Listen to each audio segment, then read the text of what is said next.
Welcome back to Road to Fire. We're a family of three documenting our journey to fire, financial independence, retire early. Let's chat about our October debt free tracker. I will share all our numbers through October and provide our strategy for the remainder of the year. So, like always, please hang with me. So, if you follow Dave Ramsey, you might want to click out right now because you will more than likely not agree with our debt free strategy. Just to be clear, I love about 70% of what Dave says, but there are a few things that I don't agree with. We are pausing our debt free journey for the next few months to focus on two key other areas. I'll explain in a second. But first, what type of debt do we have right now? We currently have no credit card debt as we pay them off every month and work to maximize all rewards, benefits, and cash back. My husband and I are both very fortunate to have no student loans as we pay that last bit of my MBA loans in 2018.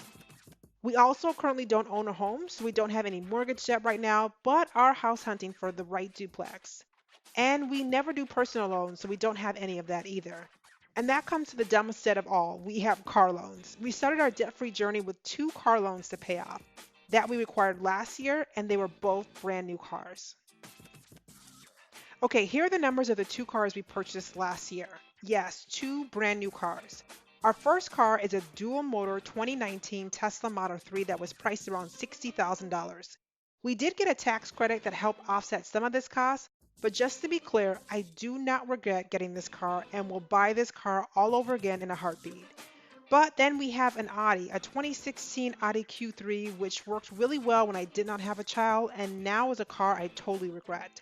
But we were able to pay this off completely last month and finally got the title in the mail. We aggressively attacked our Audi loan because it had a higher interest rate at about 5%, and we currently only owe on our Tesla right now.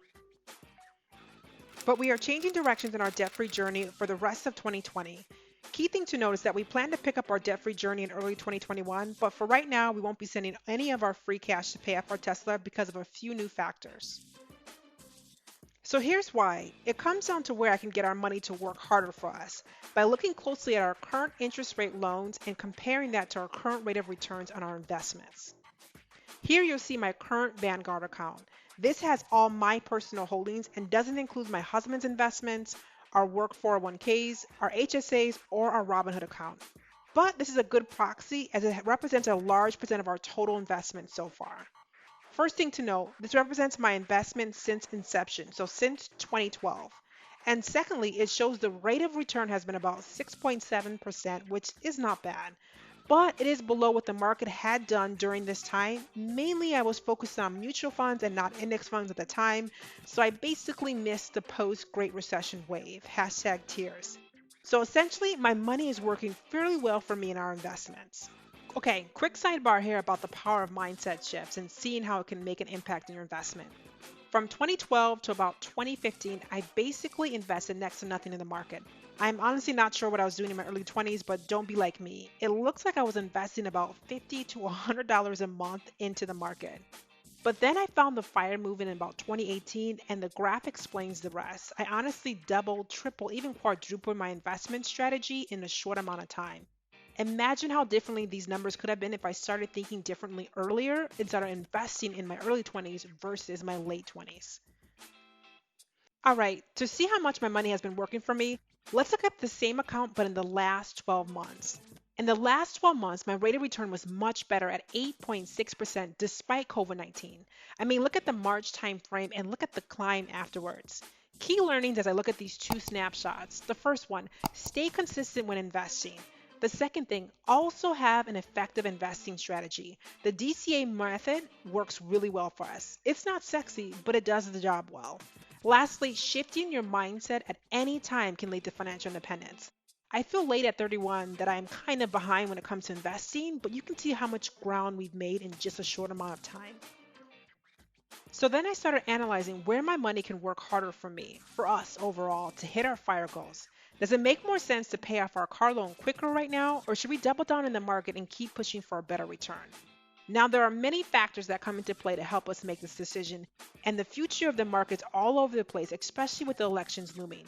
But right now, the numbers are clearly telling us to invest more. So for the remainder of the year, we plan to invest more and use our cash a little bit differently. I am even talking with Chase to get our car loan rate lowered, and I'm positive I can get it closer to 3% or even sub 3% based on my credit score and the current rates. I just want to be clear. I'm all about being 100% debt free, and I envy those that are right now, but for the last quarter, we'll be making a slight pivot in our overall strategy. So, if you've been following our journey, this isn't a surprise to you. For the remainder of the year, our focus is on real estate investing via house hacking and doubling down in dividend investing via the DCA method.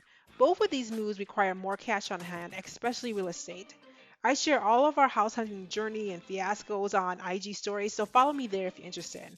But we did put an offer on a duplex, but lost out to a cash buyer, which was expected because that house was too good to be true. We are getting close though. There are a few other homes in the market we plan to see this weekend, but overall, this is our focus for Q4. I feel these money moves will reap bigger returns in the future than debt payments will be right now. So, how much debt do we have left? We started out with over $80,000 in car loans. It's 100% embarrassing to say this out loud, but we have made solid strides. Well, since we paid off our Audi, we are left with only tracking progress on our Tesla. In the last few months, we have not been sending additional snowball payments here because we've been focusing on getting the Audi paid off. Our minimum payment is $675, which is crazy, and we've been sending $700 because I really love even numbers. Right now, we have paid off 8.5% of our Tesla car loan since May, and we have just under $35,000 left to go. So this is our overall debt-free tracker as of October. Our total debt at the start of our journey in May of this year was about $62,100, and this graph can show you how much progress we made in the last few months. The steep decline is all about paying off the Audi. It was so important to me to pay off this car because one, we were underwater on the loan, and two, they had a nearly 5% interest rate. My personal threshold is about 4%. We've benefited financially during COVID-19, and it explains why we were able to pay off so much quickly. To be 100% honest, I wish we had no debt, but we're pausing our journey for just 2.5 months. Today, we have paid off about 43.6% of our total debt. So next steps for our journey. I won't be posting videos on this probably until January as there will be minimal change. We'll keep paying our minimum payments with small snowball payments here and there, and then we'll reevaluate our strategy in fiscal 21. So essentially in January, February of next year, we'll double down on paying off the Tesla. So we could be debt free by 2021, and I wanted to make this video now to explain our shifts and changes that you'll probably see in our November budget coming out soon. We have the cash, but are prioritizing things a little bit differently. That's the beauty of your financial journey. It's yours, and you can do what fits for you in your life. So if you made it this far, thank you so much for watching. But don't forget to like, comment, subscribe. Until next time.